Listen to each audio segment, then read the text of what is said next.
You gotta be nice to them because you have you seen that video of a guy slapping a donkey and the donkey just beat the fuck out of the guy? No. They bite like dogs, Oh, I bet. but like if they bite you, they will take your arm apart. Yeah, I could So imagine. you have to be nice, like pet them and kind of like let them know like you don't fuck because if they kick too, like they're kind of like dicks, but if you're nice, they let you do phone calls and stuff on top of them. Yeah, when I was a little kid, I used to ride this donkey at this Indian reservation, and it was the sweetest thing on the planet. I They're so loved it. cool, and they're not, I mean, and they're strong as fuck. Like they will go. They're slow, but they will go all day. Day. Like we used to put like 6 gallons of milk on each side, coming back from where the cows were being milked. Yes. They go uphill. They don't crumble. Like you will see horses like crumbling Mhm. and giving up. These motherfuckers have heart. Yeah. They don't stop. Tell me about the rooster in the middle. I mean, I grew up going to the rooster fights every weekend with my grandfather. Oh, okay. Like he had like my mom is coming to stay for a few weeks while I'm going in the fight, and she's bringing all my grandfather trophies. Oh, Like wow. he was like the man in town because he will have the best fighting roosters, and the way he will train them, the way he cut the feathers. He used to like put lime juice on his mouth, like grab a lime and squeeze the juice, Right. and just go like to the face of the rooster right before they go, and they will go sharp, dude. I mean, I'm assuming that will hurt your eyes, but Yeah. somehow wake them up, and he will train them every day. Wow. Like you have like 30 small cages like on his patio, and he will like tell us like you guys can play, do whatever you want. Don't ever mess with my roosters. So the competition gene is deep inside of you.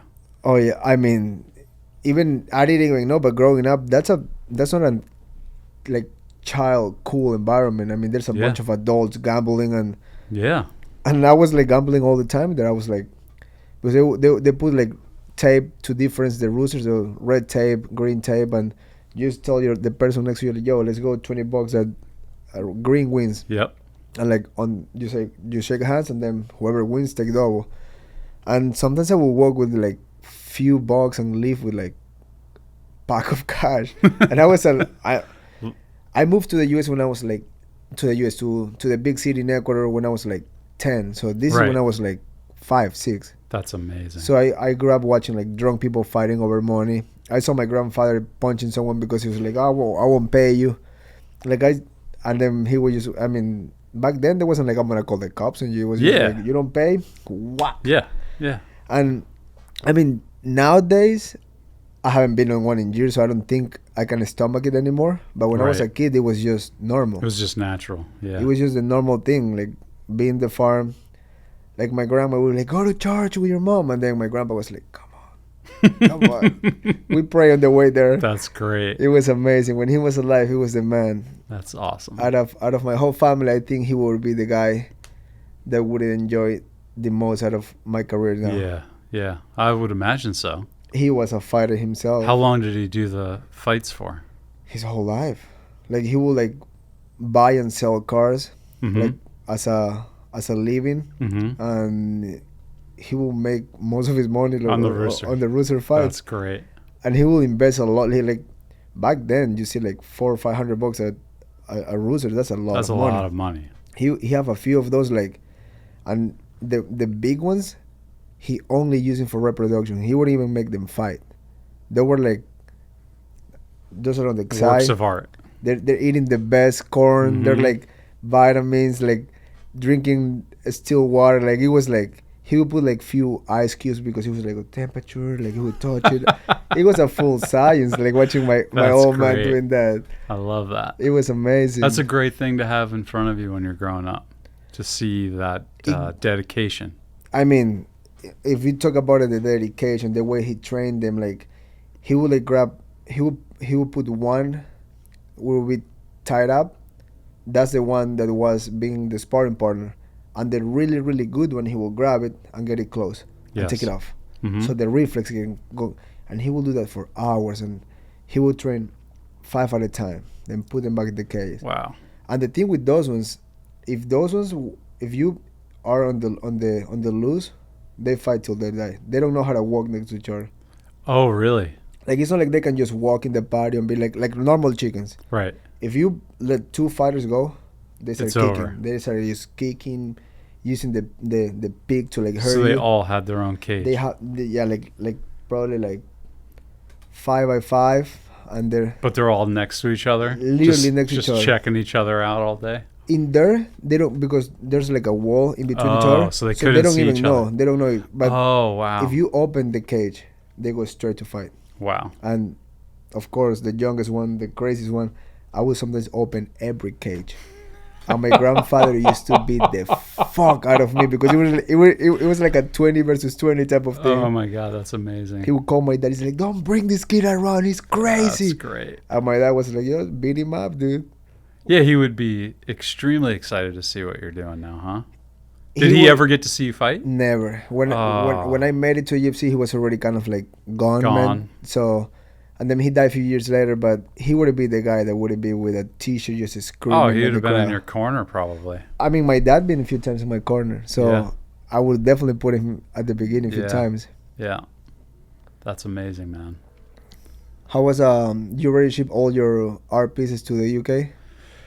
Yes, I guess you came over that weekend, and then on the Monday after you came by, they came by, bunch of guys, and poof, it's gone. Man, that art collection is sick. I'm excited, man. I mean, even when you explain me like the whole scene, when you watch it, it's like, okay, it's beautiful art, but when you get to know the sequence of the thing, it was like from dark, the demons, the skulls, the monkeys pouring wine. I mean, it was crazy amazing. And then towards the end, when you explain how they all get together to defeat evil with love, I was like, wow, that was beautiful to see it live and to get the explanation of start to finish. Yeah, that's why I wanted you to come over. You know, we had just started talking a couple days before that, right? Yeah. But I had a feeling that you should see it, because I had listened to you talk a couple. I think I told you I listened to a couple episodes, like Rogan and Theo Vaughn talking with you, and hearing you speak, and I just thought I thought it was important that you got a chance to see it. It was a great opportunity. Yeah. What inspired you to go, I mean, that deep and because one thing is putting your mind, and a different thing is just going in there and just splashing on the canvas.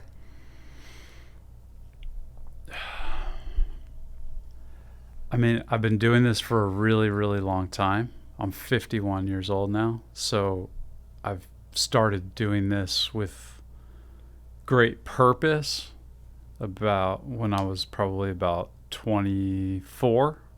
I always knew what I wanted to do since I was a very, very small kid. All my earliest memories are about making art.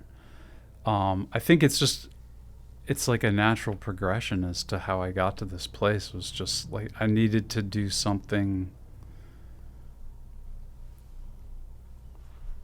Like I was explaining in the studio, it's a very important time to me, in almost a responsibility that I felt to have some commentary on how I'm seeing the state of things in the world, and I wanted to show an alternative narrative to what we are falsely being told about how the world is and how the world has to work, because it does not have to work the way that it's working right now, because it's not working right now. So I there was like a moment sort of when and I'm not political by any stretch. I don't know the first fucking thing about what's going on in Ukraine, or I have an idea, but I can't pretend to be any sort of expert on it. But sort of around that time that the Ukraine war started was when this series started. It just kind of coalesced that way. It wasn't on purpose or a reaction to it. It just kind of happened at that time. And things just kept getting progressively weirder and worse, and I just really felt a responsibility to say something about it, and not talk about it in a way that was like for or against, just an alternative Right. viewpoint. Because in everything that's in front of us, there's always another way to look at it. You could have somebody walk up on the street and motherfuck you, right? And your probably first instinct would be to knock them out, right? True. That's Facts. like maybe now not so much, but when you were younger, right? Yeah. Me too. There's always a reason why somebody's motherfucking you, and it never has anything to do with you. It just doesn't. I mean, they could be just pissed at themselves. They're pissed about something, and there's no way that I'm perfect at this, but I've been making a great effort in my life, because all I can do is work in my yard, you know, and keep it as clean as I possibly can. To take a step back and show that person some compassion and show that person love in the way that I can give it to them in that moment. And the best way to do it is to not knock them the fuck out. Right. The best possible way usually is to just turn around and walk away. Just keep And going. but if you can, you could stand and have a conversation with somebody, and then 9 times out of 10, if that happens, then you're going to end up understanding why it's that way. And then you find out that most people have a lot of shit in common. Like, all of us are pretty much the same. Exactly. And And like- we go through the same ups and downs, and Everybody. sometimes you catch somebody at the lowest, and the first instinct is just to like don't use their mind and just use reaction, and they just go bah, bah, they start barking. It's like, are you okay? Like, Yeah. there's no point to do this. Yes. We don't need to pull over in the side of the road and fight. No. There's no reason to that. And I feel like, going back what you said, like when the war started and everything, it was something similar happened when COVID started. Like, the propaganda was like, oh, toilet paper. And I remember people were fighting over toilet paper. Yes. And I take a lot of pride in having some decent common sense, and I was like, and I would tell myself, if the world is really going to shit and we're about to be like locked down forever and there's no food for my kids, the last thing I'm gonna be worried about is if my ass is clean or not. Yeah. You know what I'm saying? Like, I was like, Just go jump in the ocean. jump in the Or ocean, take a fucking shower. take a shower, and I'm like, I will see people fighting over toilet paper, and it was like the social media thing, like, toilet paper there's no toilet paper, there's no wipes. I was like, what about food Yeah. to provide for the family? Yeah. What about Water. water? I mean, I remember I put probably like 100 gallons in my garage, and I was like, we won't be thirsty. I mean, Yeah. if things really go sideways, there's water. Yeah. I have a lot of meat already, but I bought more meat. I bought a lot of tuna cans, and Mhm. I was like, people is tripping over toilet paper. And I feel like if this is really controlled and is something that it's more man-made, to see how spread we are as a community, is like, they won, because they realized like, oh, 100 they won. we saw normal people getting on fist fights for toilet paper. Toilet paper. That means we can just throw a little bit of something there, Mhm. and we make them kill each other. And then it's Yes. like, see the big picture. Yes. I mean, No, my wife and I went to the grocery store at like at the time you're talking about, and like people were like freaking out and grabbing everything, and we ended up just like, I was looking around, I was like, we don't need to do this. I was like, let's just get a few things for a few days. There's gonna be fucking food. It's not that big of a deal.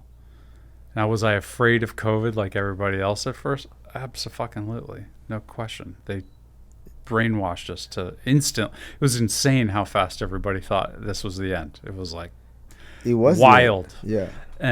But something in my head was like, no, this isn't real. We don't need all of this. And we did buy some like frozen vegetables and all that. We ended up throwing it away because it was all like freezer burned. Like we Yeah. never actually even used any of it. But it's like, it's how they make you think. They Yeah. realize, like, through social media, through few news lines, they can be like, you know what? let's see what we can do with them. And I was just looking like, should be the opposite. Should be like the painting. Get together and we love. You're missing some fruit. I have some fruit. Yeah. What you have, exchange like the way it was back in the day. Yes. I need some meat. You need something to cover from the cold. Like every generation is always going to say, "Oh, this is crazy. It's when I was young, it was so much better." Blah blah blah. That's always happened. It's always going to happen. But like this time, this is like really desperate and dark what we're going through. It is. And even though it is, I refuse to succumb to it. Like I don't use social media. I never have. We met because you wrote me via Instagram, but like that wasn't me that you were talking to. I don't have it on my phone. I've never had it on my phone. I don't know how to use it. I don't want to know how to use it. It's just not for me. I understand its value. I've seen its value. I'm so happy that I even had the avenue that you and I could meet because of it. And I have met a couple of really cool people because of it. But the like digestion of information is bad. Is really, really bad. And I watch it happen. I see it with my friends. You go out to eat, and all they do is, I'll have chicken salad, and please know this and know that and know this on it, and da-da-da. I'm like, why the fuck did I come to dinner with you? I could have just like stood in the shower and jerked off and had a better time. True. I'm with you there. I mean, sometimes I've been like, we're sitting there on the couch with few of my good friends, and sometimes I catch myself, I'm like, the four of us are watching at the phone. Mm-hmm. So what I like to do is like the moment I get home, I leave the phone in the car. Yeah. Right before I go to bed, I turn it off. I put it on my thing because if I'm at home with my family, I want to be with my family. And I don't need to worry about anything about it because I'm with my family. So it's like words of the world. Someone needs something from me, they know where to live. Yeah. If they really need something, I mean. But it's on a time that everybody's just having on your. It's just like a strap to your face nonstop, and I'm not gonna. Since I know the other side, which is better to be away from it. Yes. I just put a timer. I'm like with my kids. I'm like, you wanna use it? Cool. I'm gonna give you a 30-minute timer. Oh, is there enough time? Trust me, more than enough. Yeah. When the timer sounds, it's over. Yeah. And I just don't tell them like don't use it. I grab them. Yep. And put it somewhere they don't know where it is. They can't find it. Yeah. So and then I was like, now what? Go jump outside. I watched my 2-year-old kid. We used the iPad with him to like go on drives or on flights, and over like last month I started to see that he was like, it would be on the counter in front of him, and he couldn't watch one thing for more than like 5 seconds, and then he would change it. And this is a 2-year-old. He just, before that, he would watch like a whole show, and then I'd start another. Now he's like figured out how to control it, and he can't like not touch it and like move around, and his attention span was like so small already at 2. So we took it, and I told him it was broken, and that they don't make iPads anymore. He's been so much happier in these last couple weeks, because he'd wake up and he'd go, iPad. And I was like, no, baby, we can't use the iPad right away. And then he'd get upset about it. So here's the fucking iPad, right? But now that he thinks that they don't exist anymore, I have this little window of opportunity where I can lie to him like that still. And it's been great. He will thank for that later, because he's going to develop better. Like when my kids were younger, they didn't have one. So they grew up and now they have one. So it's like, sometimes if they wake up earlier to go to school, I'm like, no, you want to use it, eat breakfast first, and maybe you will use it afterwards. Because if not, you barely eat just because you want to go back to it. Yep. So we set few rules, like nothing before school. Yep. After school, when you're fully awake, because if you wake up and go straight to your phone. Is that even for adults? Like when I don't wake do up, before I see my texts or my calls, I at least wait till like 10 in the morning when Yeah. I'm going to the gym. Yeah, I was listening like a few years ago. That actor Matthew McConaughey put out an autobiography called Green Lights. It's a great one. It's so good. And one of the things that he talks about is that he like doesn't pick up his phone for X amount of time in the morning before, and he like gives himself 10 minutes before he'll even talk to anybody. He just sits. And so I instantly started doing that. And I sleep better. I'm markedly happier. Yeah. And like, there's important. I get an email that's important. Do I have to answer it at 9 a.m. or 11 a.m.? There's no difference. There's not gonna be any change. No change. Like, I try that. Like I wake up and I do not turn my phone on until like right before I go to the gym. Yeah. Like, and I've been using that thing because I feel like if you wake up, the first thing for me is like I go to the party. Yeah. And I go straight to the sun. And my wife gets me coffee. I walk around the grass and I'm like, it's just like you just charging your own battery. Yes. Because I feel like before when I would like wake up, grab my phone, open it, I start feeling you fry your brain. Yeah, and you feel like shit. You feel like all shit. day. You No matter, you yourself. can't work out enough. You can't eat healthy enough. You can't do anything enough to will fry undo you. what that does to your head. And I mean, there's crazy things coming, like the Wi-Fi signal, the phone All of signal, it. all that. I mean, I'm like, that shit burns your fucking brain. Yeah, That's I what, just like, keep most of the time. I just keep mine on the do not disturb. the way it is. It's and really like good all I have day. it set that if my wife needs to call me or my parents need to call me, they can That's it. bypass it. That's it. And anybody else? They will catch me later, and they Yeah. will catch you later. I Yeah. mean, there's no point to fry your brain like Yeah. that. Yeah. I mean, I don't even have, like, I use my phone to look at eBay because I love eBay for like finding like reference materials and shit for paintings and whatnot. I have like 5 apps on my phone. I don't even know why I have an iPhone. Mainly just because if I don't, I'm like a fucking Neanderthal and you can't really communicate because everybody else uses it as the means of communication. So if you, like, I don't want to be totally anti or anything like that. Like, I understand its significance and how hard it would be to communicate without it, but you know, it's good to limits. stay. It's good to stay on the Neanderthal side, Yeah. especially today, because most of the things out there is just negativity going on. Like, I mean, I this haven't happened. read news at all in 4 years. None. Zero news. I won't look at it. I listen to people talk. I listen to people who I agree with. I listen to people who I don't agree with. Mostly, this format podcast. It's like I've found that I can just sit and paint and listen to a couple of people have a conversation, and I can learn from that.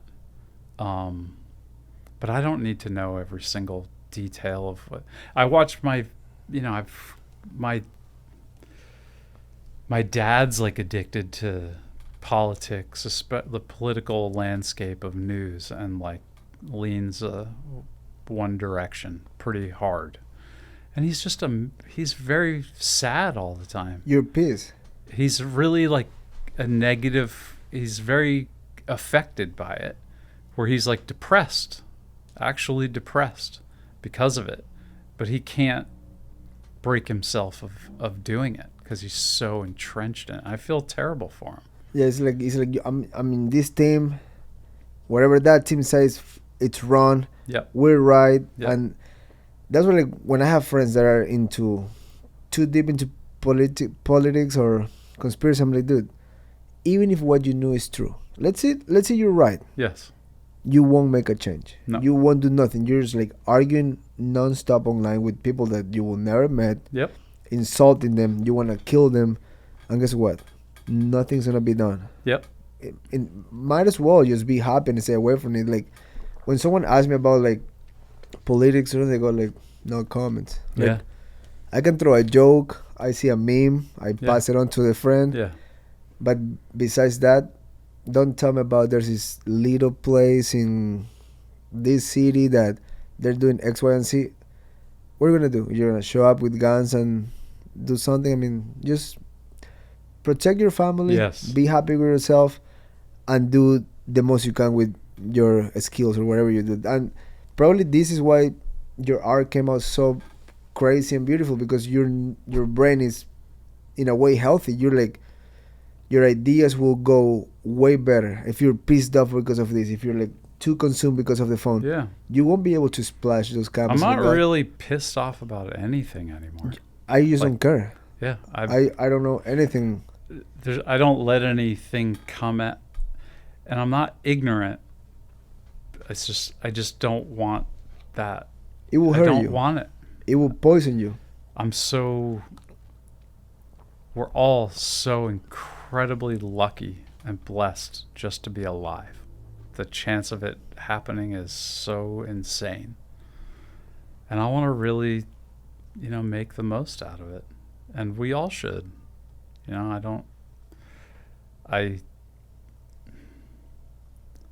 If I think too much about it, I get very sad. Everybody will. Yeah. Like if you get too deep So- on anything, Yeah. in any rabbit hole, you're gonna really lose your mind Yeah. over it. You're gonna be like, oh, but this gotta be like this. I'm like, your opinion doesn't matter here. Yeah. Your opinion will matter how to fix yourself, how to improve yourself, and your loved ones. Yep. Besides that, whatever you don't like in the outside is not gonna make a change. So Yeah. why going so much against the current? Just fucking float. One thing I wanted to talk to you about, and when we met, I explained, or even before we met, I texted you like, dude, it's crazy. I'm like listening to you talk, and it sounds like I'm listening to myself talk, right? You remember I wrote you that, do right? remember that. So like, with what you do and what I do, there's like a 1 in a billion chance that it's going to happen, right? It's so hard to be a fighter, and it's so fucking hard to be an artist that's like working and making a living. It's pretty much impossible. Right. And so is what you do. What I wanted to talk to you, and I think like there's like the surface levels of being like stick to it and like all the things that we've heard through other, like what's the like to you, what's the like real deep nitty gritty shit that really matters and has helped keep you on the purpose? Because there it isn't as easy as just do it. Because it's like Nike, like they put that out there years ago, and it was like a great slogan and all that. But there's a lot more to it. What like kept you on it when there were so many reasons not to do it? I mean, everybody says with the slogan came, everybody's like, just do it. Everybody got motivated by it. But what I always say is like, motivation comes and go. Like, and you gotta be strong enough to talk about it, because everybody talk about it or post about it, about something positive or about how to look good or about they want to show confidence. Yes. But not always. That's not what it is, though. That's it's not always true. confidence. It's not confidence, because that's just what you want people to see. But the reality going on, you gotta understand that every shoe gotta be filled, and sometimes you just don't feel good. Sometimes you wake up the one morning and you're like, fuck, something is wrong. Like, it's just not hitting it. But to me, those are the days that I go to the gym. Yes. And I just try extra hard. Yes. Because if I put it like this, it's gonna go wrong if I don't try. Yes. Because if I stay where I am, that's wrong to me. Yes. If I stay still, people's gonna pass by me. Yes. And even if I get successful and things are going extremely well, you also have to understand, at some point there's gonna be a bump. At some point something's not gonna click, and like I say, those are the days and those are the times that I just say, I'm gonna push harder than ever, and that's when discipline comes. Yeah. Because being motivated isn't hit of a miss. It's like playing roulette. You don't Yes. know. Yes. Might hit, might don't hit. But if you just say and you stick to yourself and you stick to the idea of I will make it happen Yes. regardless. I'm Yep. gonna walk forward, and whatever comes to me, I'm just gonna push it away, and I'm gonna get what I want. And I try to feed myself from my kids. Like my biggest thought is like I want them to know I did everything. I want them to know that my worst day I try. I want them to know that it's okay to feel insecure. It's Yes. okay to cry. It's okay to fail. But I'm gonna always stand up, and I'm gonna always just reach for the stars, because what else can you do? Yeah. Stay down? Yeah. Might as well fucking I mean, go. I would assume, because for me it was the case that like the biggest quote unquote failures in my career doing what I do were absolutely by far the best things that happened to me in my career, to stay in that mindset that you're talking about. Because when it's so like people get so easily discouraged, right? And so when you get some bad news about what you're doing, or if you like have an injury, or I've had shows I've worked on that have fallen through, or I've done them and I didn't sell nothing, nothing. But like those were the moments where I was like, well, okay, I need to move and shuffle and do this, this, and this for the next time. And instead of dwelling on that thing having happened, I forget about it. I use it as a learning experience, and then just build off of it and keep growing on top of it, right? I mean, when things don't go well, does not mean it's the end. No. It just means you just gotta definitely try harder. And sometimes you're not looking at the right idea. Yeah. You think that's the right idea, Yeah. and that might not work. Yep. But the universe is wide open. Yes. There's unlimited amount of doors to open. There's unlimited more ways to like how I can change this for good. Like, what is for you that make you go over the hill? What makes me do it? Yeah. I mean, I literally have no choice. I have no choice. I can't fathom not doing what I do. I can't picture a weekday. I don't work on the weekends unless I really, really have to. But I cannot picture a Monday through Friday where I am not creating something. Because if I don't do it, I feel terrible. Like my work, like, do you go on vacation? I hate going on vacation. It's like my least, like I love the time that I get to spend with my wife and my son. But I can do that in the kitchen. But I do enjoy making oatmeal way more than I enjoy sitting on a beach. I enjoy cleaning up my son's toys with him way more than I enjoy going to some fancy dinner. Getting in a plane, making back. It's the worst, and I don't care what seat you're on the plane or whatever the fuck. It just I'm with sucks. you there. Like something after every fight, my wife asked me where we should go. I'm like, I'm going to the gym. Yeah. And I'm gonna do whatever Yeah. I need to do with you guys to be present and to create a better environment. But I mean, I will repeat the same thing. I hate going on vacation. Yeah. I don't even know what that means. Yeah, I don't either. It doesn't fulfill me. It's like, oh, fuck yeah, I'm going to Hawaii. I don't give two fucks. I just went to Hawaii and I had a great time. I had to do it. I needed to step away, let those works that you saw, like, I didn't have any space to do anything anyway. You were in there. It was like every square inch of that giant fucking room was packed, right?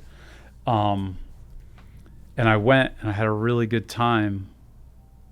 But the best times of my vacation were like driving to the coffee shop with my wife and my son in the morning and standing in line and like watching him like pull like the hats off the rack and like walk around on the like in the coffee shop and saying hello to people, which I could do in we LA. do that here. Yeah, exactly. I mean, we do it here. I mean, what you say, like cleaning with the kids. Like before we came here, I saw my wife was tired, and I just know her. I know she's tired. She last night she probably didn't sleep well. Yeah.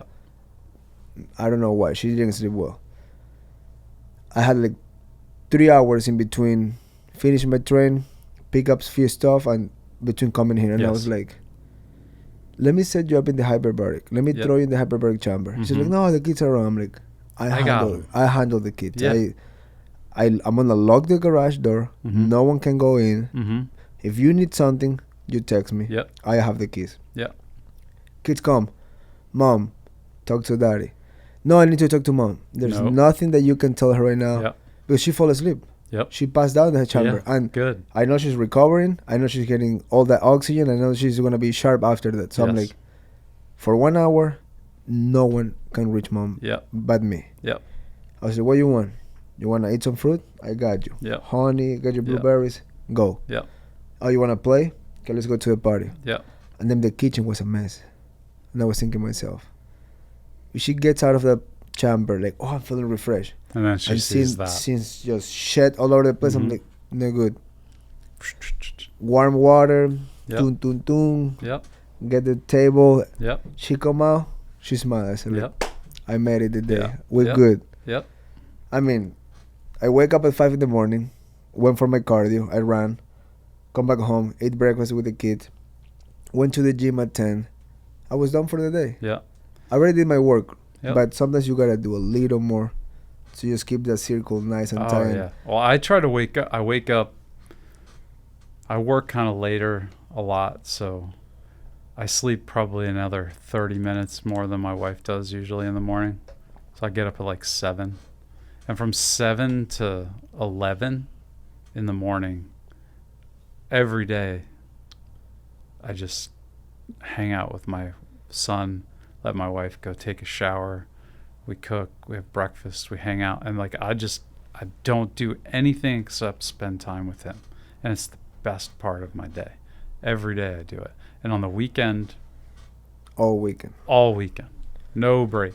Like coming down here, I was so excited to come down here and talk to you. But I left my house he went to his like little play group thing at like 10 a.m. And I was like, I'm not going to see him again today. And I was like devastated. You know what I mean? I feel you. Every time you get so that way, brutal. you want to go back to it because that's. Yeah. I mean that's the reason you keep pushing forward. So you, in a way, in a positive way, it's almost like you need that energy near you to just feel your fire. And a lot of people sometimes they fail at what they do because things at home are not nice and are not good. And I'm like, if you pick this one person to spend the rest of the life with you and you're gonna procreate and have a family, there's no reason to have problems or bad times with that. Yeah.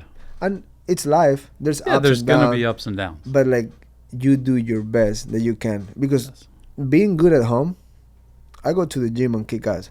Come back to a good house, make me go back to kick some more ass. So it's like, you don't want to go to negativity every day. And I've been there in relationships before, and you've been being blessed to. I mean, you've found somebody you're going to spend your whole life with this woman, right? Like, it took me. I met my wife when I was 46. It took me that many years of my life to find that person. You're really lucky that you found that. And I know it was like she got pregnant, right? She got pregnant at 17. But you could have very easily been like, bail. Peace. I would say, here's some money. All my friends that had kids at the same time that I had, and I'm talking like same age, we all give it a try. But all of them left. They couldn't pull through, and I get it. It's hard. You are a kid. It's very admirable that you've done that, bro. And you don't know what to expect. You don't the first time. Like, my dad really was the one who saved us, because my dad was the one that come with the idea. It's like, let's figure it out, how to get them a house so they will have reality, because we were living like 3 weeks at my parents' house, 3 weeks at her house, and it was, you wake up and mom most likely have breakfast ready, house clean. Mm-hmm. You come back, you throw your clothes in the corner, and Yeah. and one day my dad was like, No more. if we really want to give these kids a chance to figure it out, they have to be on their own. Yes. And dude, the first fucking month, it was like playing mom and daddy, like with a doll, with a real doll. Yeah. And I remember waking up in the morning and the fridge was fully empty. Yeah. Like, I was like, oh, groceries. Where's the food? Where's the food? And the first time she cooked for me, I remember she make rice with corn and cheese Mm-hmm. and a steak. Mm-hmm. And I told this story before, but holy shit, that steak, it was like if you grab a tire and slice the top of it, the rice was pretty much uncooked Right. and warm, Right. and the cheese wasn't even melted. It was just a block of cheese. And I remember she was like enthusiastic about it. Like, hey, this is what I've been eating at home. And I remember trying to use a fucking machete to fucking cut the steak, and that thing was just burned. It was like that thing wasn't even well done. It was like extremely well done. That's incredible. And she was kind of smiling, kind of like, fuck yeah, I did it. Yeah, I did it. And she asked me, how is it? And my first reaction as a kid was like, just telling her, this fucking suck dick, throw it away. I eat the whole of it. plate and told her, fuck, this is amazing, thank you, baby. Today, she bakes crazy shit, Yep. all healthy. Yep. She cooked the best fucking food. But maybe because I was an athlete already, trying to be in the UFC, and I understand things don't happen overnight. Yes. Because I remember my first reaction was like, fuck this, throw it away. Yeah. In my mind, and say that. And Yeah. then to her, I told her, like, baby, this is amazing, thank Yep. you.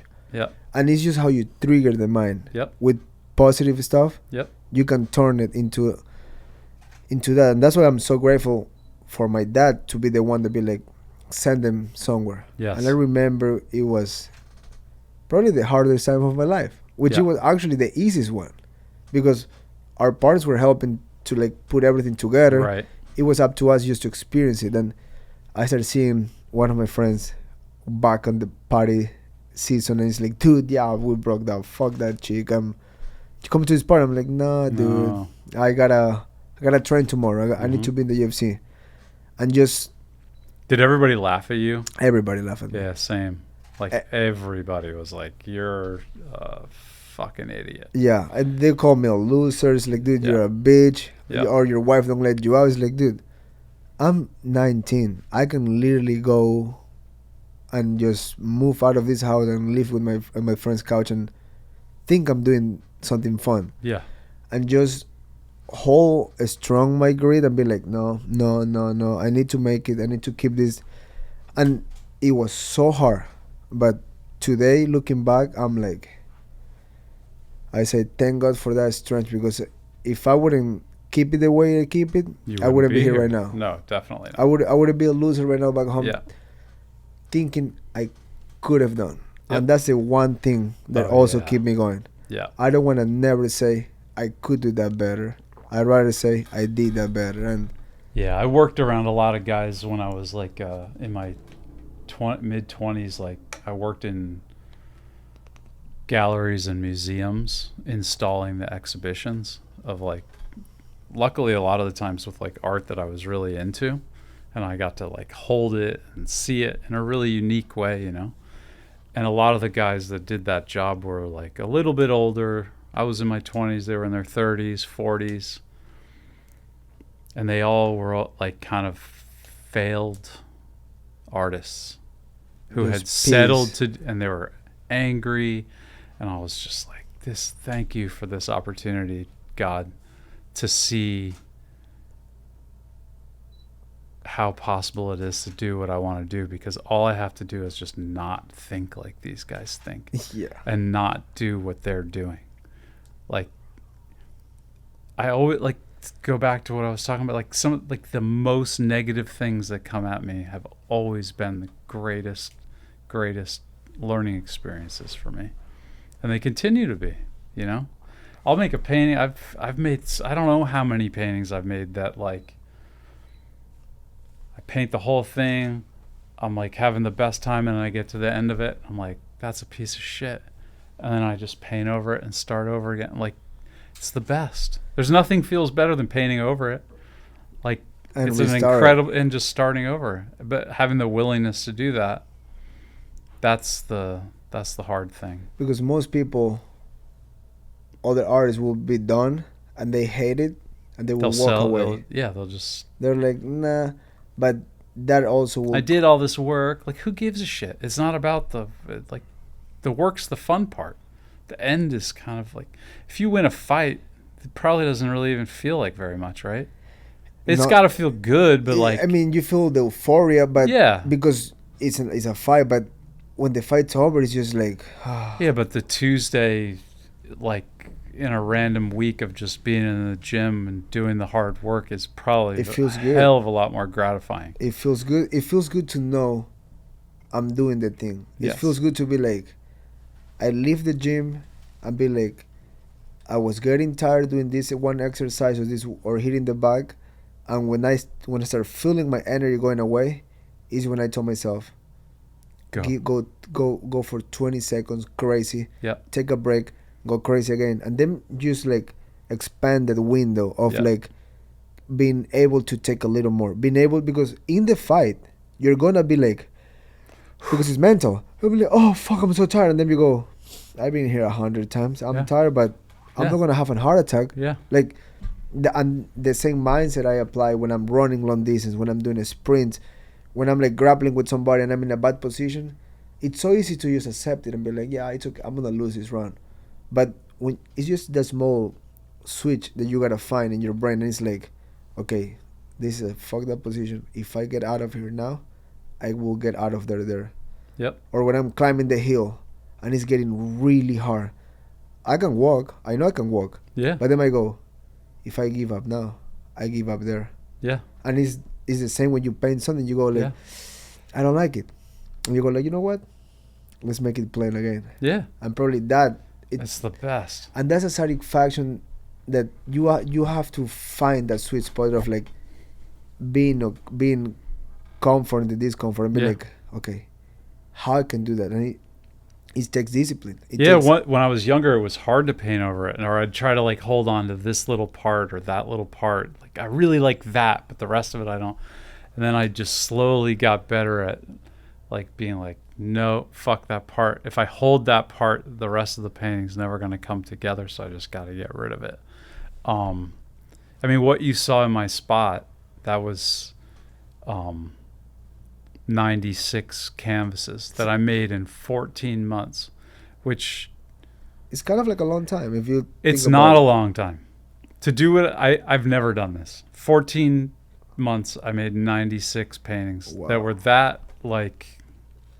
concise and executed that, like, it was crazy. I gave up. I completely gave myself up to it. Completely forgot about myself when I would walk through the door of the studio. Like, Wes was out there, and like whatever is floating around out there would take over. I would just sit. Some of those paintings, they looked like they could take weeks. And I would do them in like 5-6 hours, you know. That's crazy. Just from letting go. You just gotta let go. That's what people need to like. It's easy to say let go, but like, it's not easy. It's easy to say it, but it's hard to do it, and that is the discipline that it takes. Is like you're 31, I'm 51, right? There's a huge difference in like skill. Like, to get the skill to do what I can do now took me all these years to be able to do it. Like, you have a runway, you can see the end of the runway, bro. Yeah, 100%. You know, it's just a totally different thing, but it's like it's wild to me that you knew so young and were able to start achieving it so young, because I couldn't do that. Like, for me to be good at painting, I couldn't be good at it when I was a 22-year-old guy. I had to be shitty at it in order to get good at it. It's such a long process. It is. And for you, it's like this short time, and they're two totally different disciplines, but the mentality is exactly the same. The grind and the guts that it takes to like put yourself out there, it is the same, because think about it. You make all those paintings and put it in quote unquote they all bad. That's fucked up. That's like me losing 4 or 5 fights in a row. Right. So when I made it to the UFC, I was 6-1. Early, no amateur record, 7 fights total. That's nothing. Most guys get to the UFC with 10 amateur fights, 10 to 15 pro. Right. The ones that made it far. I saw hundreds of guys. They made it to UFC 10-0, 6-0. They're gone in 2 years. Yeah. And that was my case. Most people thought my run was... I made it in 2014. Oh, so you're in 10 years now? Yeah. Wow. Inside the biggest competition. Like, yeah. And most people make memes of me, like, going like, you don't have an easy fight. I've been thrown to the wall. Like, I got to fight a newcomer probably once in my whole career. No shit. Like a brand new guy in the UFC. Everything I fought has been a veteran, a former champion, or someone with over 30 fights. And even outside the UFC, I remember I will tell people, like, dude, I fight for free. Just give an opportunity to being known. I don't need to make money now. Like, I need money now, but I need You'll to get always to the figure UFC. that out. That Money will come. has absolutely nothing to do with it. Exactly. So for me, the beginning was like, just give me a chance. I just would steal shit. Like, there's always a way to get it. I was that guy. You know, I had to. Like, so it's like, there was like I was like, no I other fight way. for free, give me a fight. And I was so intense with asking that they were like, oh, you really want one? Okay, fight this guy. Yeah. And all of those 7 fights were hard fights. I never felt like this, like, kid my age. You never, like, if you go and watch my old fights, it's never like 2 pubescent kids fighting. It was me against someone that was ripped. Yes. It was me against a guy with a big beard. Yep. It was me against a guy that have over 30 fights. And I was just like, I'm here to lose. Yeah. And that just teach me different. Like, that just make me different. And you won a lot of those fights. I won all of them. I only lost one time before going to the UFC. Wow. And then I made it to the UFC, and it was like, now what? I'm not even good yet. And how I can get good? And most people say that in the UFC, especially in the UFC, you cannot get good in the daily job. It's either you have to come ready, or you're gonna be gone soon. Right. 23 fights later, I'm still here. Mm-hmm. Like, and you had like, I'm not bringing this up to be like whatever. It's just like you had a quote unquote disappointment in your last fight, right? Yeah. You lost a fight. Biggest fight of my life. Yes. Do you really care? Honestly? Like, deep down, I just know I can rebuild myself. Yeah. Deep down, I know I'm going to work my way up there. So it's like, to me, what we say earlier, what you say when you get to a studio, I let go. Yeah. I'm not holding to this, like, oh, this could be, or I did that, or something happened in camp. I don't see the mistake on it. I'm like, it's just life. Yeah. I did my best. Yeah. I tried my hardest. Yep. So the only thing that I can do now is get up. And you lost that because people decided that you lost it, not because you got knocked out. It was a decision, yeah. Yeah. See, yeah. And it's just life. And so that's a better lesson than, I think, getting your ass kicked. It's like, just these people just decided I didn't do it. And there was probably a lot of people that disagreed with that. Maybe, I don't know, but I'm just assuming.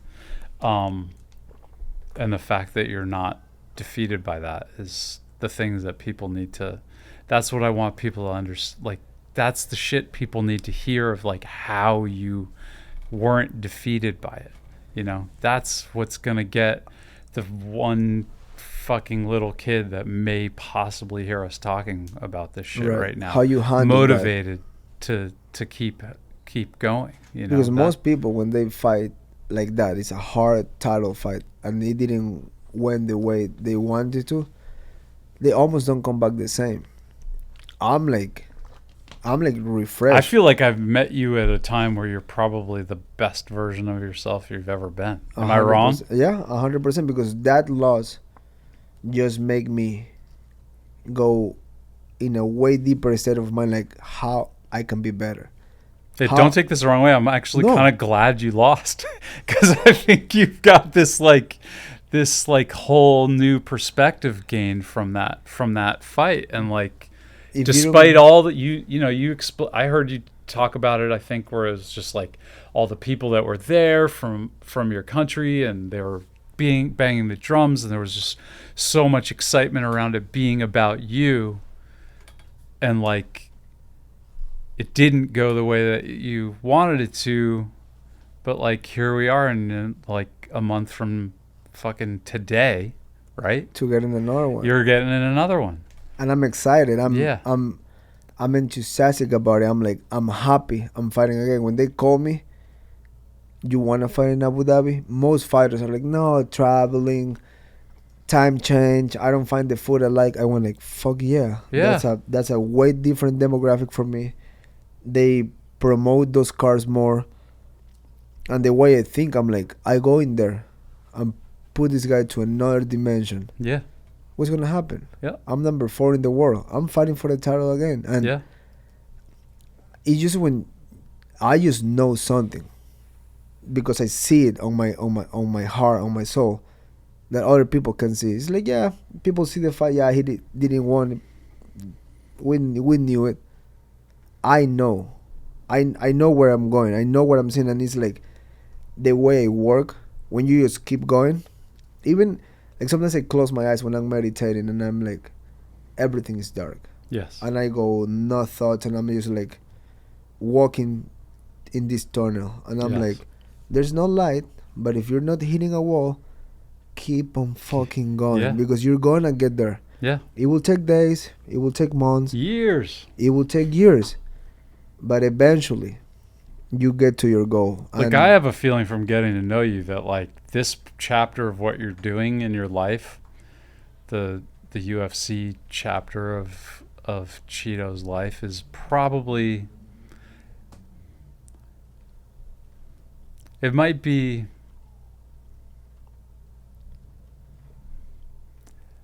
I just think you're going to have much greater accomplishments just because of the mindset that you already have and what you're going to be able to do with that mind and the spirit that you've put into what you've done. And it's going to stop. And you have this whole rest of you're going to be just being like an actual man. When you get out, like, I know you're a man. Don't take it the right, but you know what I'm saying? Like, you're gonna be like almost grown the fuck up, and especially, and like that's so fucking cool. And I can't wait to see your fight, but I really can't wait to see what you look like in 10 years and what you're doing in 10 years. My best years are ahead of me. That's why, like, I don't take nothing for granted. I know things are gonna go huge, and things are gonna get smaller, but there's always a way to find something in life that will give me the same at the end. If I keep working the way, if I put my mind to something, I'm just gonna make it happen. And when we talk, I mean, you talk about it like, because you have experience. You got 20 years ahead of me in life. So when you go like, you did this huge collection and didn't went well, and I hear you, because my ears and my eyes are my best assets. Sometimes I just step back and I just want to listen what someone said. When you were telling me that this gallery or this didn't went well or this show get canceled, and when you say how you approach that to make the next one better, I mean, look at you now. And that to me is like, I want to be surrounded by that. I want to ask questions to people like, they're been in the trenches, they fail, but they still find a way to succeed. And that to me, it's like you can't buy that knowledge. You No. have to be around it, figure it out how. You have to listen to it. You have to feel it, and when you get to know someone, you'll be able to pick up the energy, pick up the experience, and like that's what like that one day we met and we talked. I mean, we talked for like 2 hours. Yeah. And all we talked Felt was like 5 minutes. right.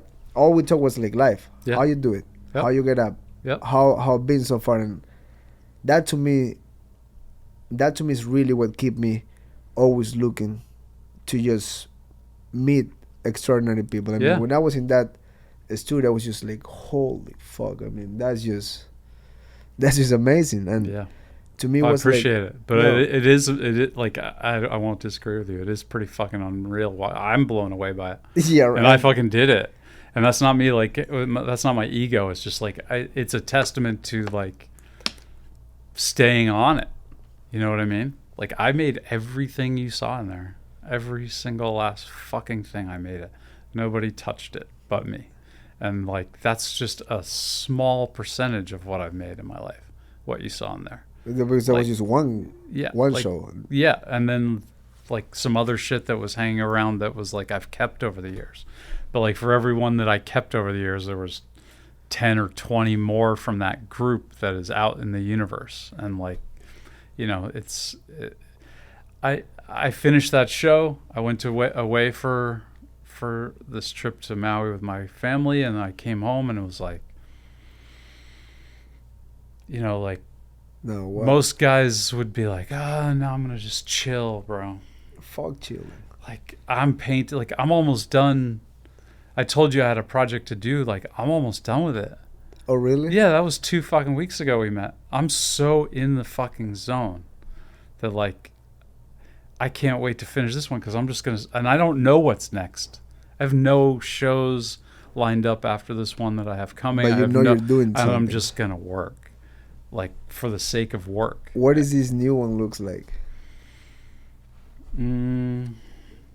They're like some of my like Native American paintings, and they're really fucking big, like 16 feet by 10 feet. Oh, wow. Shit, and like they're happening. Like I've gotten to this point where I've done this so long that I just go to the studio, I show up, I get visions in my mind. And I've always had that, but now I've get these visions in my mind, and I'm able to just sit down and execute what I see in my mind on the canvas without any interference anymore. I used to, you know, when you're starting out painting, you're influenced by people. I'm still influenced by people, and I'm forever grateful for what they made and whatever. But there's all these mental hurdles that you have to go through to paint. To really paint, like it's not the guys I admire, and like it's not a young man's game. It's like it's a life. It's a commitment. It's a real marathon. Yeah, like to a get really, it's fucking hard, bro. From like my 20, like from a little kid till a 40, I just drew, and occasionally I could make a painting that I liked. Most of the time, paint over it. Now, it's like I barely draw, and I can just sit down and make a painting, and it's because I sat and just did drawing. Like drawing is just like hitting the bag, basically. Practice. Just because when for some reason I could take the same paintbrush and the same paints and have a piece of paper and just bang something out really fast. As soon as it becomes a canvas, it's a totally different practice, and I wish I could distill down why, but they are totally different things. Like a drawing and a painting are so different. There's something about the surface that changes the way that the materials act. All kinds of shit happens. And so I had many, many years of quote unquote failing when I would go to a canvas. I just wasn't ready. Like I got to a point where I accepted that I was not ready or I did not have the ability yet.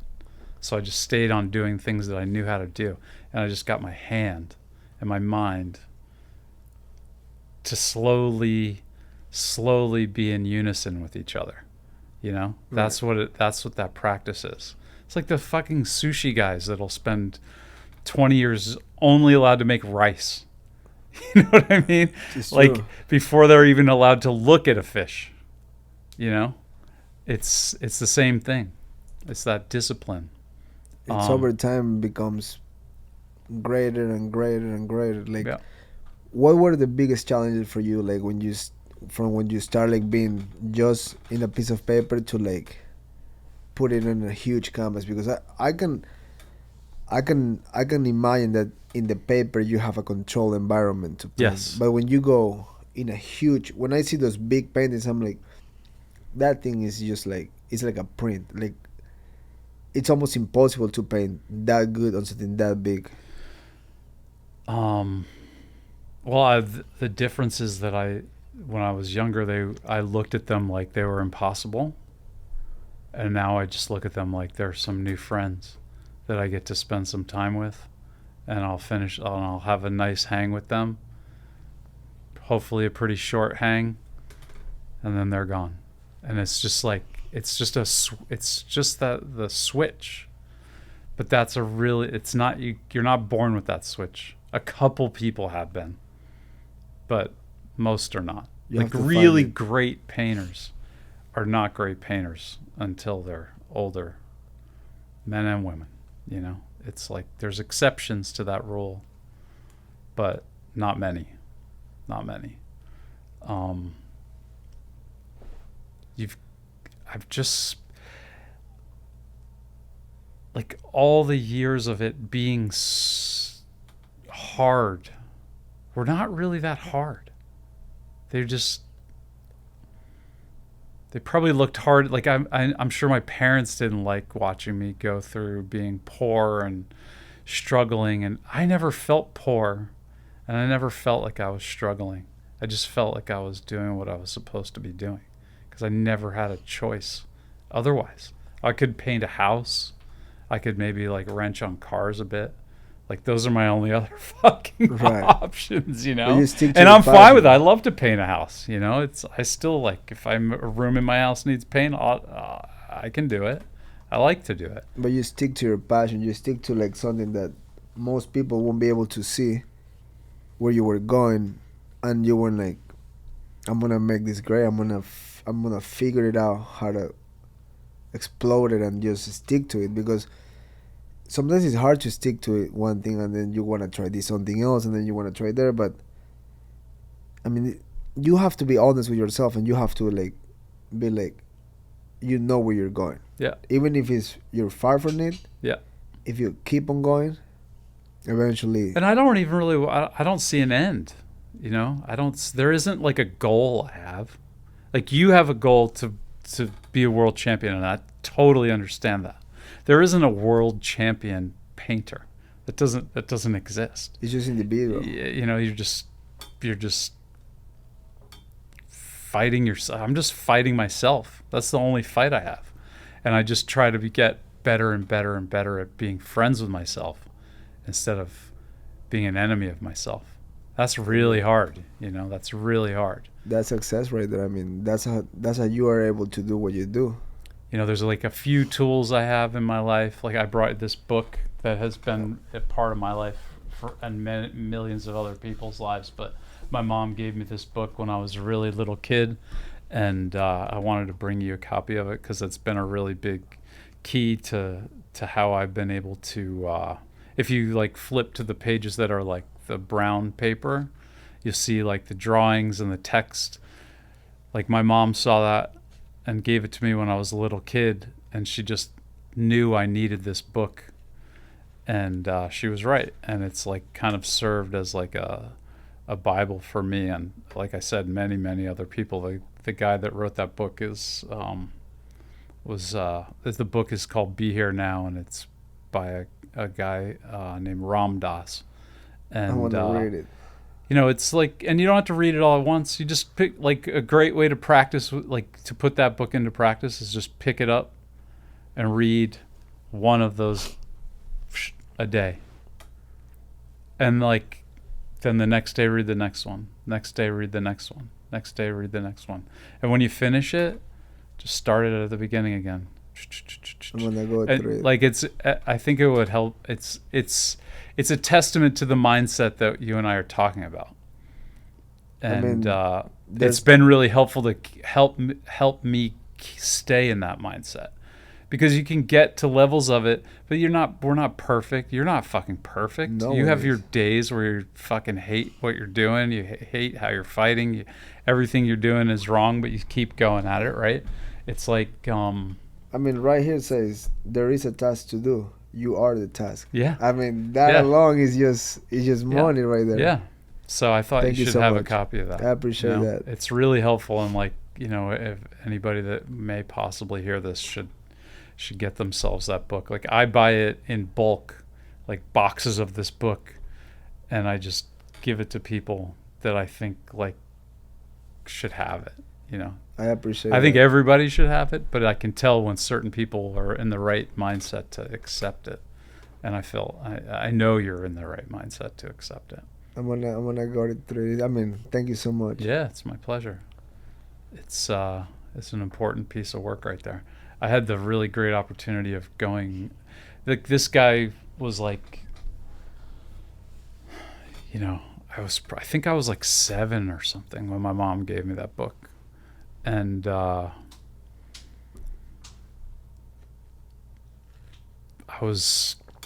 I've read many of his other books and listened to lectures of him and watched interviews with him for years and years and years of my life. And I sort of, like, deified him. He was almost like this, like, God to me, spiritually.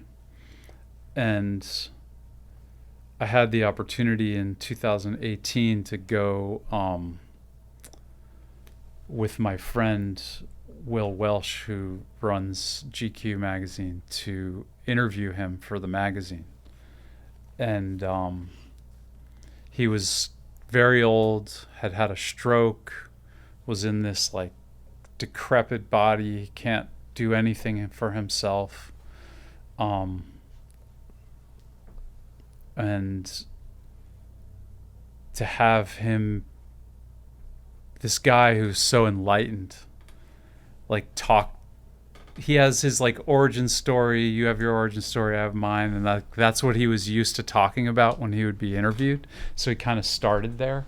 But then my friend asked him a question that was, like, kind of off that track, and you saw him, like, kind of light up and, like, really, really be honest. That's why I'm asking you some questions about, like, the deeper parts of it, because, Right. like, that's what people need to hear. It's like, everybody can know that you came from where you came from, you fought, you did this, you did that, but, like, but you are, like, a hero to people, right?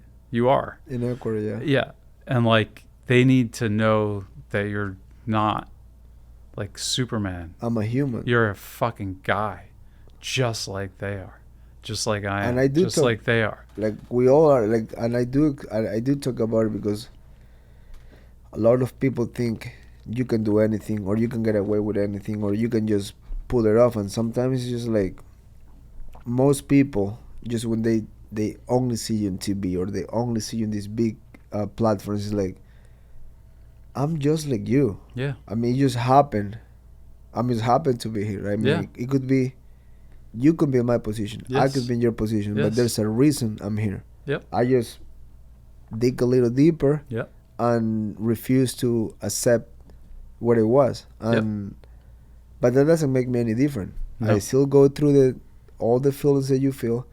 I still thinking the same shit that cross your mind. Yep. I might not make it. This might go wrong, but I'm still rolling the dice, and I'm Yeah. still going after it. And that's the part that I keep me pretty grounded, and I feel like it's been helping me in my career. Like, I never think I made it. I never think that's it. I'm always looking for a way to persevere more and Yeah. and succeed more. And I'm sure you have the same mindset. Yeah, no, I mean, I really feel like I'm just getting started.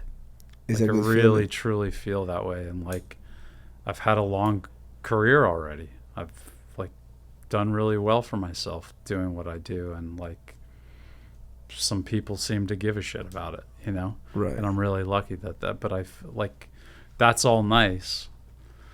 But like the work side of it, the gratification that I get from the actual creation, It's different. it's so different. And I just scratched the little surface of like what I know I'm capable of. And that's what's so exciting. And that's where like I get to just keep going and going and going. What has been for you like the major projects or collaboration that make you be on that surface and be like, now I'm here? Like, when or what happened, like, or who worked with you, or like, or who you work for in a way, like you sell them pieces or collaborate with them that make you know, like, I'm I'm the 1%. I'm making the difference of every other person that doing something I like still me. don't feel like that, if I'm honest with you. Like I've had some, I mean, for me, the best thing that happened to me was like in 2010. Maybe I told you this in the studio, I can't remember. But like I I was working I was represented by a gallery in New York that I had worked with for probably 7 years or so. And I had this idea to come to Los Angeles and live in the Chateau Marmont Hotel on Sunset Boulevard. It's a very famous, storied hotel, and I wanted to go stay there for a month and make this group of these drawings on the stationery that they have in the room, and they print. Whoever stays there, when you stay there, they print your name on it, like in residence, Wes Lang on the paper, or if it's Dave Smith, it says Dave Smith on the paper, or whatever. And I wanted to go and do this project, and I had just completed a painting that I was fairly certain that we were going to be able to sell pretty easily. And I went to the gallery and I was like, let's sell this. I have this idea. I was all excited. And we take the money from the painting and we've invested in me going to California to do this. And then we can make a bigger thing. And they were like, no, we're not doing that with you. Like, we're not giving you the money from the painting. And I was like, what do you mean? They're like, no, if you want to do that, you're going to have to like start a Kickstarter campaign to get some people to help you do it. And I was like, what the fuck? I didn't even know what that was, Kickstarter. And they showed me and I was like, I'm not fucking doing that. That's like, I'm not a beggar in the streets. Like God, like I understand why it exists and it helps people, but it wasn't for me. And so I was like, you know what? I quit. Give me my shit. I have my pickup truck outside. They had a few little drawings in the back and shit. I took it all and I left. And I called the collector and took a chance and I was like, we buy this painting. Or you want to see this painting? I need to sell it. He was like, yeah, I'll fucking buy it. So I went, came out to LA, took the money, got the room in the chateau, lived there for a month like I was supposed to be there. I wasn't supposed to be there financially, you know, and did a one-night show, and it was a huge fucking success. And while I was out here, all these other little opportunities started to happen. I'm a really big fan of the band The Grateful Dead, and I was given the opportunity to like work on something for them, and all this other little pieces started coming together. And I was still living in New York, coming back and forth, and then finally I was like, I'm gonna be 40, and I was like, I don't know why I'm still in New York. I'm gonna go to LA permanently. And I just packed my shit in a Tahoe, drove across the country, and drove up the driveway of the chateau and checked back in, and lived there for a few months and made some more drawings, did another show, did even better. And the next morning I was given the opportunity to rent this great house in the Hollywood Hills, and I moved in, and just then I got a call from Kanye West one morning to help him do Yeezus tour merchandise. Like, what the fuck? Okay, amazing. And then that was a big turning point. I met the artist Damien Hirst, who's like been an unbearable, like, just, I can't explain the importance of having him in my life, like helping me and guiding me and supporting what I do. And 2013, those two things happened, and they were big, like, stepping stones. But I reverted even further into myself, and I never was like, yeah, I'm the guy that did, because what the shit I did with Kanye was actually like very culturally very, very, very big.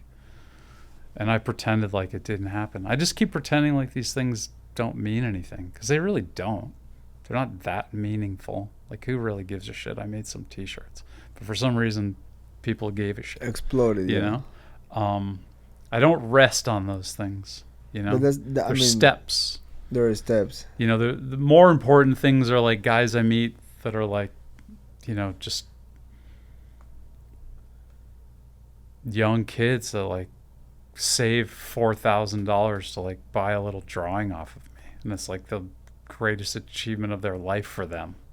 Like, those are really gratifying moments, like, that's fucking cool as shit that my work can affect them enough to like take their whole existence to like own a piece of it. Like, that feels really good, because I've been that, I've been that kid. It's a gratification of knowing how powerful what you do can be. And yeah, because I don't know how powerful it is. Like, I have no idea, but I'm told it is. It's being manifested by someone else. Yeah. Like, I don't pay attention. I don't know. Like, I want it to be huge, but I don't even know what that means. And it's a great way to see it. I mean, it will keep you working. Yeah. Because most people fell off the rail when they think, oh, I'm this, I'm that. And if you see the big picture, I'm pretty sure Kenya work or talk to a lot of other people, and they think that one call, it's everything, and they're gonna be able to write it off forever. But the fact that you're like, nah, I mean, it was great, but I'm gonna keep working hard. I'm gonna keep doing this. Incredible opportunity. I'm forever grateful to that opportunity. But the mindset of like not taking it for granted is a bigger reason why you keep doing what you do. I've been very lucky. Like, and I'm sure you are, like, as you find success in what you're doing, you meet a lot of very influential and famous people and all that kind of shit, right? And and when I get to that spot, it's like I'm more grateful than feeling cool about myself. I'm like, wow, like 10 years ago, I didn't even know how to pronounce his name, or I thought I would never get to meet this person. And now this person is texting me and asking me how I am. I'm like, I wake up in the morning and I look at my texts, and it's like, whoa. Like, I look at the list of, and I'm not bragging. This is not, I'm just like, holy shit, like, what I've done, what I've dedicated my life to has put me in touch with like all these people I admire. Not because they're famous. I admire what their mindset, what they their do. ability to fucking keep pushing, and like that's what's like, as you dive deeper and deeper into yourself to better yourself, you find that all you're gonna encounter is those people, the people that, because you like, the strength upholds more and more strength. And when you spend your time with weak, shitty fucking people, the likelihood of you being a weak, shitty fucking person, it grows exponentially. It's contagious. Yeah. I'm very careful with that. Like, if you're not motivated and you're not keeping yourself up or trying, I do not want to be near you. Yeah. And sometimes it's a loved one. Sometimes it's a friend. It's like, hey, dude, if you don't want to keep your shit together and you don't want to try, I'm sorry, but I can help you go up if you don't want to go up. Yeah. And what's going to happen is like you're going to drag me down with you. Yeah. So you got two options. Yeah. It's get hard and find some light to come up with all of us, or you should stay where you at, because I'm not staying there. I don't No. want to be there. I don't want to go back. No. And I could. I'm capable of the poor part. I I'm could do fully that. capable of that. I can clean restrooms. I can I've done. I was poor way longer than I was successful. able to like I feel you. have a couple nice things in my life, but like I don't want to go back there.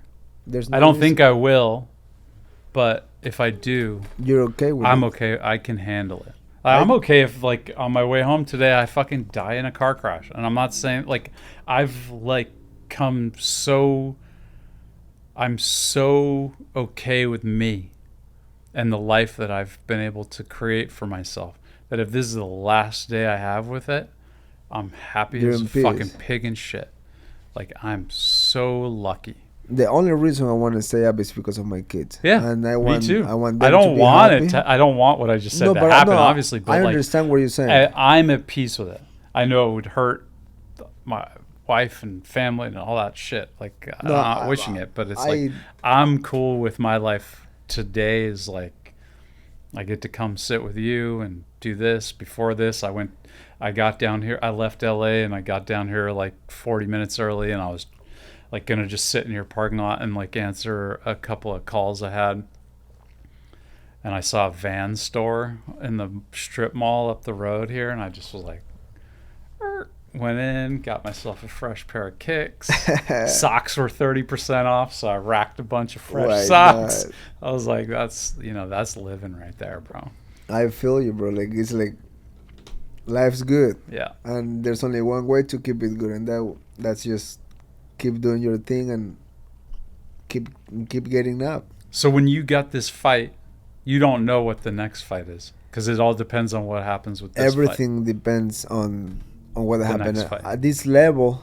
There's options. They tell you if things go right, we can do this, we can do that. Especially if they like you. If they like you, they can have conversations like that with you. They can be like, "You do this for me," because they were needing big names in Abu Dhabi. Yes. So it was almost like they asked me, "Could you do this?" And I said, "Like, fuck yeah, I can do this."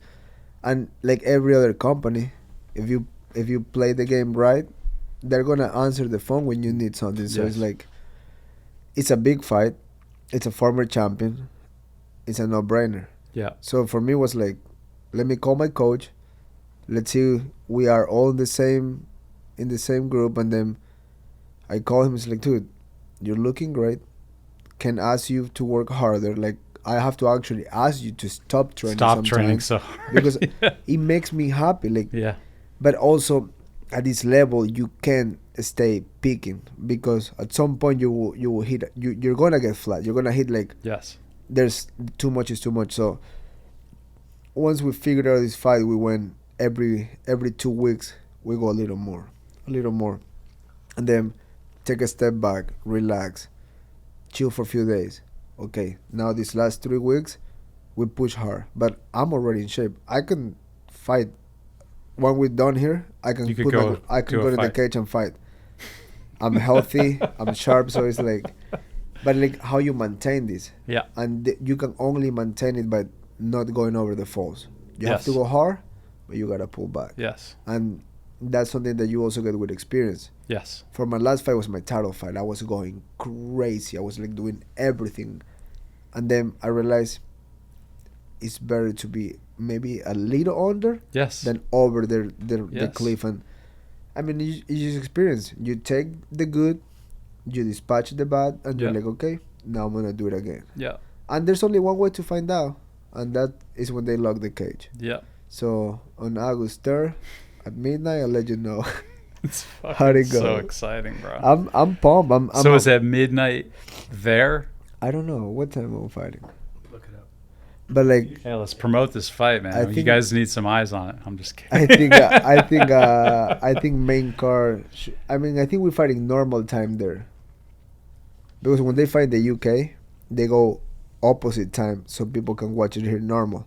So you're fighting like 2 a.m. over there. Oh shit. But I think in Abu Dhabi we're fighting normal time. Abu Dhabi. Isn't it like prioritize West Coast audience, right? Yes. This is the biggest market out here, right? Yeah. Yeah. They're like when I fought in Miami, I was fighting by midnight. Right. So you gotta wait all day. You're sitting. Jesus. Just like, how you feeling? I'm good. Yeah, and then how many times can you do that? Yeah. It's like, Drives you crazy. you good? huh? I'm like, I want to believe so. Yeah. You're like, let me believe I'm good, but Yeah. don't ask me anymore because Yeah. I'm shitting my pants right yeah, now. Yeah. I'm yeah. about to get in a fist fight. Yeah. So, main card starts at 3 p.m. Eastern. What time is that here? So it's Noon. noon here. Yeah. Or Yeah. 11. Or no? No. Noon. Yeah, noon. Yeah. So I'm fighting probably 4 p.m. Cali time because On I'm August 3rd. I'm the third fight from the main fight, the co-main, and there's my fight. Probably more like 2. 2 p.m. Yeah. So what time will be out there? 2 p.m. Now PST we- in I think it's Dubai. a 11-hour difference. Let me double check. Wow. So that's nighttime fight. Yeah, so it'll Yeah. still be late night. It's probably better to fight at night. I paint best at night. Yeah, I mean, honestly, I fought 9 in the morning in Australia, and I fought 12 at night in New York or Miami. When they close a fucking cage, doesn't matter. I don't Fucking give a yeah. fuck the time. Doesn't matter. You can be sloppy in the way in. You can feel weird. You're gonna feel weak. It's normal. It's your nerves. You're Yeah. gonna be like, oh fuck, I don't want to do this. But Yeah. they fucking lock them. So you really do get that. Oh fuck! I don't want to do this. Yeah, everybody. I mean, I'll be lying to you if I'm like, Yeah. fuck yeah, I'm a tough motherfucker. Yeah. It's 11 hours ahead. You're fighting at like 2 or 3 a.m. See, You're thank not God- gonna be sleeping. Thank God anyway, I bro. think the way I think because Yeah. when you, I know fighters that will tell you, like, yeah, I don't get nervous anymore. Bullshit. They're fucking full of shit. You wake Bullshit. up on fight day, and you wanna find, oh, Yeah. my nails are too short. I don't wanna fight. Yeah. Yeah, it's just like it's nature. Like Yeah. you wake up and you're like, what the fuck I'm doing? Yeah. The moment the fight's over, you're like, when's the next one? Yep. It's just like, Yeah. it's just the, and you gotta use that mind and be like, it's okay. Do you think about the fight that much? I think about the fight. I like to see all scenarios. I'm gonna get in there, win, control, everything's going my way, feel good, easy fight. And then I also see, fuck, I can figure this guy out. I'm losing, how I can pull through. And I just close my eyes and I see both scenarios and I'm like, I'm okay with that. Yeah. But when I really get nervous is when I see myself, when I get to the cage and I'm walking to my corner right before the announcer started, that's when I go like, fuck, that's a shitty feeling. But then I go like, I go a few more times there and I'm like, it's okay. Yeah. I mean, I've been training for months Yeah. for this one moment. Yeah. Might as fucking well go deep balls and just go like, fuck it. Just 100 miles per hour and see what happens. Is this guy that you're fighting? What's his name? His name is Davison Figueiredo. He's a Brazilian guy. He was a champion at the weight class below. He was too big for that weight class, so now he came up to 135. Right. He's undefeated in my weight class. And, I mean, I'm his ticket for a world title, and he's my ticket to stay where I am. So Right. fuck that guy. Yeah. Fuck that guy. I'm with you. Simple as that, brother. Yeah. I'm excited as hell to watch it. I can't wait to watch you win that fight. Me Because you're too. going to win the fight. I'm excited. It's just I'm gonna prepared. I've been doing what I'm supposed to be doing, and the most importantly, I did changes Yeah. that will make me get in a better state of mind. I got my own gym. It's the way I want it to be. Has what I need. Most importantly, energy control. Yeah. If you're not supposed to there, you're not gonna be there. We go in there, we work, we clean, we close it. Yep. No bullshit. Yep. Simple as that. It's like having your own studio. Like, Yep. Yeah. there's Do you have nothing. windows in your gym? I have a big rolling gate. Like it's, I it's do. a warehouse, yeah. Do you keep it open or you close it? When I train, it's open. Because I close it. I don't have any light in my studio. When I grapple at night, I keep it closed. Yeah. But if it's noon or 10 a.m., Yeah. because it's hot. Yeah, it's hot. Yeah. No, it's just because I walk into my spot, I drive into it, close the gate, and like I have no idea. It doesn't matter what time it is. Like it just goes away. The whole world goes away. And what I like with sometimes like we train every day at 10 a.m. but at nighttime, sometimes I set up my grappling or wrestling at like 8:30. So it's like I just chill at home, do what I need to do, eat my dinner, and then I go to the gym, and it's like I'm back by 10:30, 11. Yeah. Go straight to bed, wake up the next day, I'm ready. Because sometimes when you go 10 a.m. and then you go 3 p.m., you just don't feel right. You don't feel it's right. It's just too much, too quick. Yep. But now that it's my own gym, I just tell my training partners, like, guys, I meet you guys at 8. Yep. And I had way better sessions. Yep. Just because it's my timing, my body's working good. And of course, I ask them, is this okay with you? Yeah, Like, yeah, and yeah, then yeah, yeah. if You're they're not cool like- with it, Yeah. we all cool. Yeah. Yeah, I can go to the studio and like get at my studio at noon, and I might not pick up a paintbrush till 6 p.m. and I'm like totally okay with that. I'm just there, and I can have people come by, hang out, talk, whatever. But the whole time I'm in there, it's like I'm studying what I'm about to go have a fight with. You're It's the warming same up. You're in the thing, locker room. but it's all just here, you know. And I'll have somebody sitting. Yesterday, my friend came by and we talked for a couple hours, and the painting I was working on was like in front of. He was like here, and it was right there. And the whole time he and I were talking, I was just painting in here, and I had the whole. So when I went up to the painting, a few hours later, it was just like. That's amazing. Boom. And That's everything that I saw happened and then some. You know, and that was a great feeling. That's beautiful. So I got one more day on this painting, I think, and it'll just be done.